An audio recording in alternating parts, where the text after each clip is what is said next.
Thanks for staying tuned to your station, the African Invade Television, and welcome to your program, Security Watch Africa. Only on this channel and on this program, we'll bring you that information you need to keep your life safe and secure. Welcome to your program today. My name still remains Patrick Abambo. Like always, we'll bring that information that will help you to ensure that you are protected. We'll go every length to bring it. Yes, for some weeks we're not on air, but we are back. It's good to be back to provide that information to you. And during the period we were absent, there was election, and just as our Security Watch Africa election threat analysis stated, there were some violence and some troubles in some parts of the country, Nigeria. But by and large, elections have been held, results have been announced, winners have been declared already as we speak. Certificate of return has been presented to those who have been declared winners, and Nigerians are ready to move again, and so that our normal life and activities will resume. But there have been some challenges, there have been some threats, there have been some issues that people are getting more confused by the day. But we'll be looking at what we termed titled post-election security threats, because it's becoming too worrisome and troubling for some Nigerians. But let's go to the Army headquarters where the Chief of Army Staff will be hosting the first quarter Chief of Army Staff conference, and a report put together by Shirley Daniels. To take the stock of the Nigerian Army performance in the first quarter of 2023 and the just concluded Nigerian general elections, the Chief of Army Staff, Lieutenant General Farouk Yahaya, has convened the first quarter Chief of Army Staff Conference 2023. To attend the conference are general officers commanding various divisions, field commanders, principal staff officers, and all strategic and relevant commanders. The conference, which will commence from April 3rd to 6th, will provide ample avenue for the Nigerian Army Forecast 2023, review of administrative mechanism and operational strategies. The meeting, which will hold at Army Command Officers Mess 1 Abuja, will also offer the opportunity for presentation of high-loss vehicles to Army warrant officers, commissioning of the newly constructed historical park, and exhibition of research and development efforts. It is obvious that the Nigerian Army, under the leadership of Lieutenant General Farouk Yahaya, is poised to continue in his efforts of discharging his constitutional responsibilities of protecting Nigerian territorial integrity, providing assistance to civil authority when called upon, whilst remaining loyal to the Constitution of the Federal Republic of Nigeria and the President. Shirley Daniels, reporting for Security Watch Africa, Abuja. Welcome back. Yes, the Army is poised to continue to provide security for Nigeria. But let's come to the studio for the discussion. Already I have in the studio my guest talking about Chimezie Anyadike, who is a public affairs analyst. We're going to be looking at the topic of today's discussion, which is post-election security threat. Before we go to a clip which I want us to see, let me just get your view. Do you believe that there's some threat to the national security of Nigeria? Yeah, I believe that, but it depends on the credibility of such threats. Every day there are threats. Some may be credible, some may not be credible. But of course, I believe that if there are actors that are not happy with the outcome or with the general situation in Nigeria, definitely there will be threats by those people, but it all depends on the credibility of the threat or the seriousness of such threat levels. But there could be, and I wouldn't think that the security agents would just take any such information lying down. I think there probably might be. It's not cast in stone, but there could be. Yeah, Dr. Peter Afonaya, that's the public relations officer of the Department for State Security, yes. Made a statement yes. about that they have credible threats. Intelligence on this threat. Yes. Do you believe that really there is? Definitely, definitely. As long as the state security apparatus have come out to make such a position known, I think we should take such matters seriously. But like I always tell citizens that the security infrastructure of Nigeria know what they are doing, and I believe that if they have credible intelligence, then these matters are to be taken seriously. But I know they are doing all they can to forestall or to mitigate whatever it is that they have discovered. Okay. Now let's see a video, because part of the threat we're talking about. Just yesterday, exactly some minutes past 6 p.m. on board Ibom Air flight from Abuja to Lagos, there was an incident that at least some people in that aircraft, in that flight, felt threatened.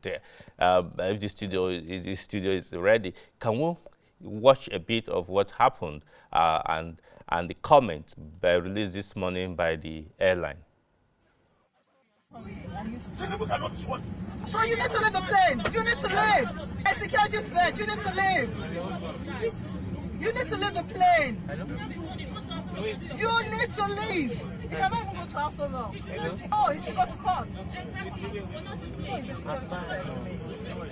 Don't worry, calm down, calm down.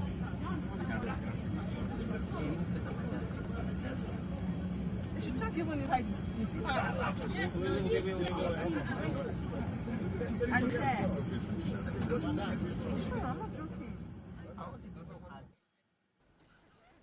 Yeah, I don't know if you heard this part of the threat we're talking about, because the passenger there was screaming that the president-elect must not be sworn in. He must not be the president. And a passenger was just shouting because she was scared, and someone was telling, calm down, because of the situation. What do you make of that incident? It's very sad, and it's also disturbing, because post-electoral traumatic stress disorder, if there is anything like that, just permit me to come up with such a coinage. It shows that it is real. People cannot handle electoral loss because of the way they've invested their emotions and feelings into, predicting or working for a particular outcome and for a particular candidate. I think it is not something that should be taken lightly for such a thing, to happen. And a lot of people were just saying a lot of things, and he was specifically shouting that the president-elect cannot be sworn in, sworn in into office. I think it's something that the security agents should really, really take serious action against, because if he is charged not just for disturbance of public peace, he could also be charged for causing, some sort of threat to the lives of his fellow passengers and the rest of them, and he could potentially be treated as a hijacker. So yeah. I think if these matters are properly addressed, it could turn out to be a really serious issue for that particular passenger. But all the same, when the matter is properly dispelled or treated in a court of competent jurisdiction, we'll be able to know exactly how the state would handle it eventually. Yeah, but for me, I think it was an absolutely unnecessary thing or scenario. Yeah. Yes, and I think he was calling on some people to show, but of course everybody must have realized that this is taking his grievance to the extreme. Yes, too far. He took it too far. I think the airline actually made a statement this morning to tell the public what really happened, and I don't know if we can have it on the screen. It's clear for you to read there. But what they're saying in a nutshell is that the incident was that he was consistently shouting that the president-elect will not be sworn in and all that, and the crew were troubled, and they called on the security. The security asked the passenger to disembark, and he refused, and he was still saying that, and he was now forcefully disembarked. And it shows that the people are afraid, hope this will not continue. They hope, as we are looking forward to May 29. What do you think security agencies should do now? Well, I believe first and foremost that all the components of Nigeria's security infrastructure are on high alert. I believe they have some sort of credible intelligence, like the DSS spokesperson put out within the week. And I believe that their work is cut out for them. They are mandated to ensure absolute security of lives and properties up till the date of the formal swearing in and handing over to the next administration. I think they are also on their toes. And one of the things that gave me a lot of joy was when the DSS formally, entered the social media space by setting up a Twitter handle and the rest of it. I think it is something that is needed. And so far, so good. There's been some sort of sanity on Twitter space. Some sort of, it's no longer business as usual by those that talk the way they talk, make threats and everything.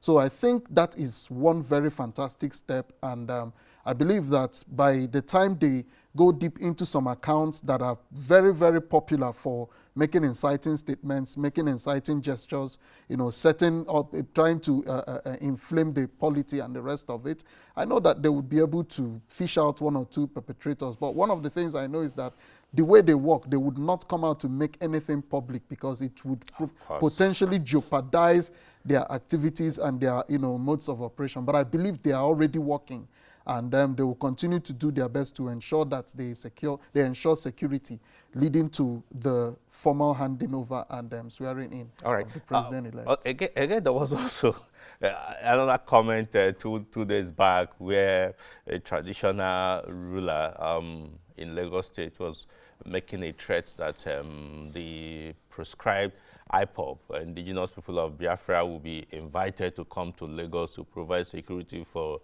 them. And I don't know if we'll have it on video again so that people can hear him briefly what the threat he was issuing out. We must shut down Lagos. If not 1 month, 2 weeks, if not 2 weeks, 1 week. If not 1 week, 3 days. I know shut go down. Yes. But 1 week, 2 weeks. Yes, what to accord? No going back. On a undi when it's Christmas, I understand December, but not empty. I don't think one at Lagos are busy. Those who are there, shop, you need not be busy. Over the Bagala and not the Governor China. Kapusi, I am my own you. We will stop this. This will stop. You had him there about shutting down Lagos for 1 week, 2 weeks, a month or thereabout. What would be a take there? It is sad, it is sad, and I find it a whole lot disturbing that, like I said, people still cannot deal with the fallout, the aftermath of the elections. Well, I think he was inferring to the fact that they will shut down their businesses and the rest of the commercial activities that Igbo traders are mostly known for.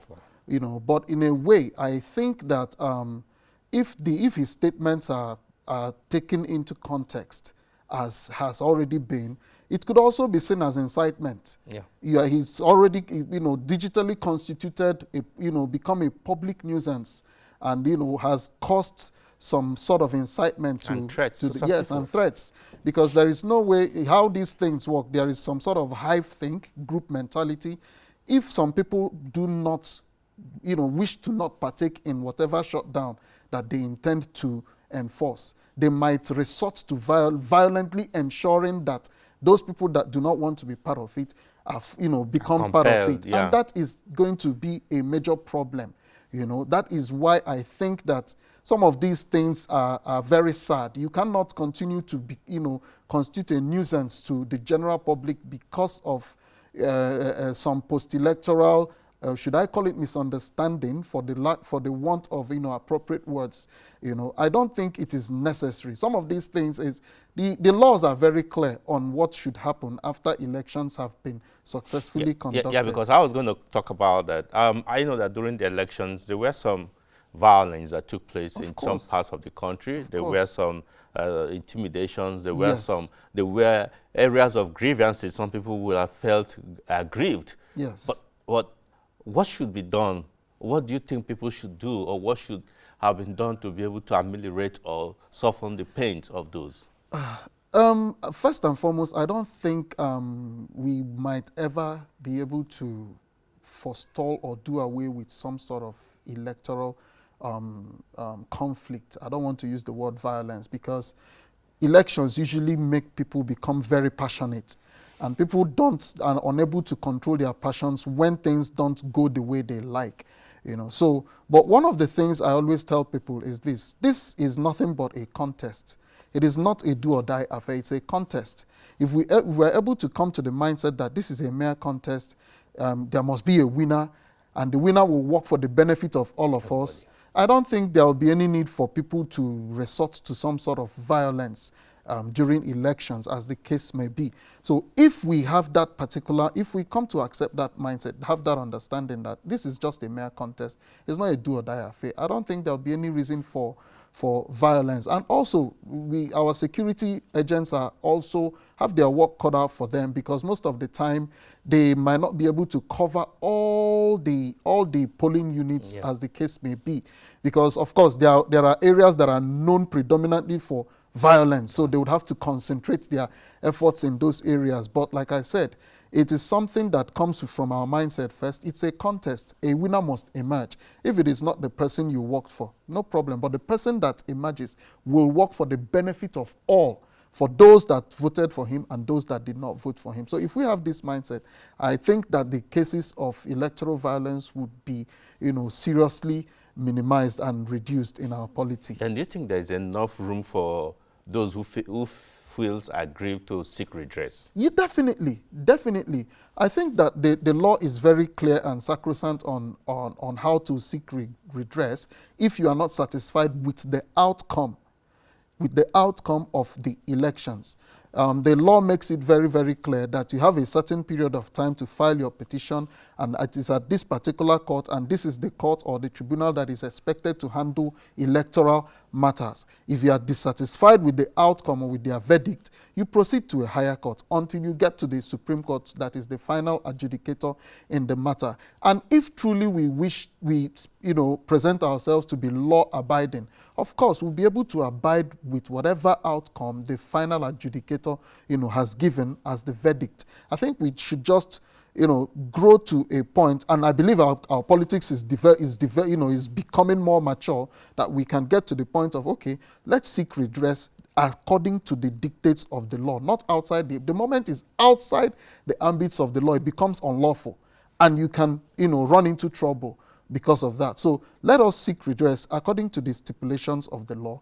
And if eventually it favors us, beautiful. If it doesn't, no problem. We'll go back to the drawing board, re-strategize, and come back in the next electoral cycle. Could it be that those who have decided to help themselves up, maybe I should use the common word, let's help themselves, self-help now, to seek redress or recover the quote-unquote stolen mandate, like they said it is? Could it be because they don't have faith any longer in the legal system? Well, we can't force people to have faith, but the law is what it is. It cannot bend. The law cannot be bent to anybody's feelings. The law is not established. Laws are not established based on feelings, based on emotions. No, laws are established on pure logic.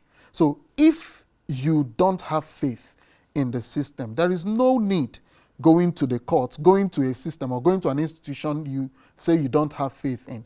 There is no need. You either just sit down, wait for the next electoral cycle, or you help yourself, you develop the faith that you are lacking, believe that, okay, this is an unbiased umpire that would be able to look into the facts of the matters presented and be able to adjudicate appropriately and adequately. So it is not a question of either of having faith or not. If you don't have faith, the law does not change. If you have faith, the law still does not change. The law is what it is, and we must abide by the dictates of our law. That is what makes us an ordered society. That's what makes us human. If we are not ordered, then we cannot boast of being, humans, if I should say that. Okay, there have been some protests within the country, pro and against. Then there have also been some reported protests outside Nigeria, in United States, of course, particularly at the gate of the White House and all that.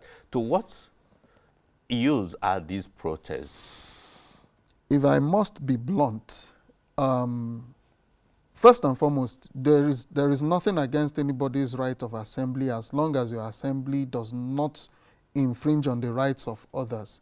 And secondly, with all due respect, I think it is merely a waste of time. The law does not prescribe seeking redress by protesting.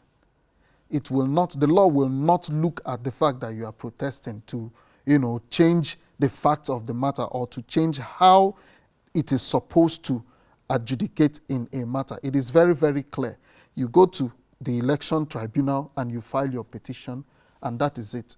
And the process begins till it is, ended appropriately. If you choose to protest, no problem, as long as it is within the ambits of the law. Anything outside has become unlawful. It has become illegal. But like I said, there is nothing, the law does not have anything against anybody's right to protest. But the law in this matter, in this electoral matter, does not prescribe protesting as a form of seeking redress. It does not make any, it is not in the law. So you can protest, you can assemble, you can do what you want, provided you don't infringe on others' rights, and provided you are not hoping that this is a means or a method to seeking redress. No. That's infantile. No, but it's possible that they could be thinking this will put pressure on the judiciary to favor them because they may win the public opinion, the public court. And that we are still, on the same page, that our laws are not framed on how we feel. Because human feelings are very fickle. We can wake up tomorrow and decide to feel this way, and the next day events will change and we'll start feeling this other way. But like I said, people are free to believe what they want to believe, to have hope. There is nothing, against having hope or having expectations. But it is very, very important for us to understand that what we are doing does not in any way, is not part of the facts of the electoral matters that the courts would look into. Protesting will not put any pressure on the courts, will not put any pressure on the judiciary. They would simply look at the electoral matters and the facts surrounding whatever petition you are bringing and adjudicate solely on what the law says and the facts on ground, not on, whatever public pressure you feel you want to. In few words, can you just tell us, do you believe that the security agencies did their best during the election? I believe so. Very, very, very. There is no system, there is no effort that is 100% perfect. But I believe that 98%, 99%, they did very, very well. They did wonderfully well. They prevented a lot of malpractices that a lot of people are not even aware of. It's just the ones that, especially, everybody is focused on Lagos. So some of the pockets of, misdemeanors that happened in, everybody is trying to blow it out of proportion. But I believe that the security agents clearly demonstrated, serious lack of bias, and we are very professional in ensuring that the elections went on well and peacefully. All right, thank you very much. It's a pleasure having you again in the studio. We hope to continue this discussion because it can never be exhausted until the country and the whole Africa finds peace. Yes, viewers, if you are joining us, unfortunately, we have to leave for the progress to continue. And you can follow us on all our social media platforms. They are there. You can see it on the screen. Send us your comments, your views, and so that we can take it up with those responsible to take actions on them. Anywhere the news is across Africa, we'll bring it to you. Today, we have just looked at the post-election security threat in Nigeria. We hope that everything will pan out well and the country will find peace again. Until we'll come your way again next week, I say thanks for staying tuned and bye for now.